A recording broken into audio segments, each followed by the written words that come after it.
Assalamualaikum warahmatullahi wabarakatuh. Hai, nama saya Rayhan Putri, NIM saya 5203142021. Ini dia media pembelajaran dalam bentuk video saya. Simak ya. Berikut adalah submateri puff pastry. Pembuatan puff pastry. Puff pastry merupakan pastry yang memiliki adonan tanpa ragi. Ciri khas adonannya adalah memasukkan lemak pada adonan dasar melalui proses pelipatan.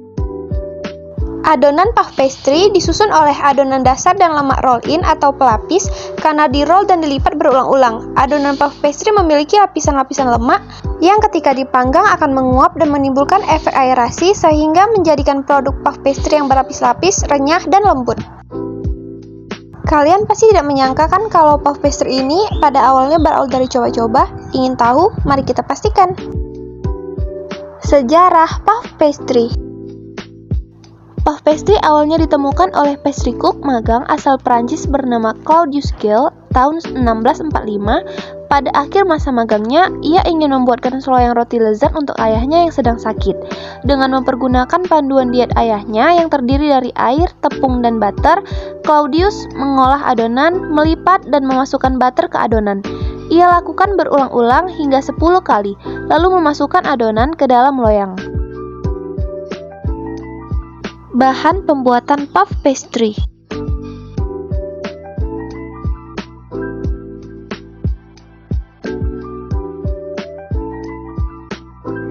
Jenis puff pastry.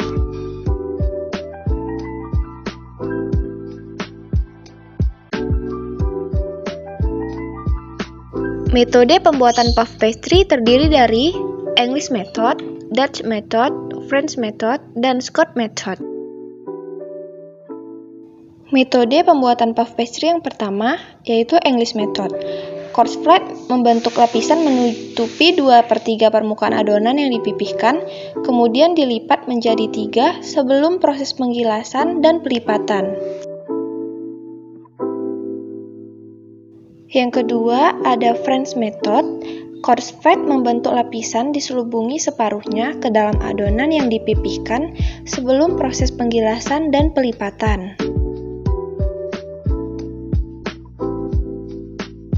Yang ketiga ada Dutch method, yaitu ketika proses membuat adonan, coarse-flat dikombinasikan dengan terigu sepertiga dari seluruh adonan tepung terigu yang digunakan.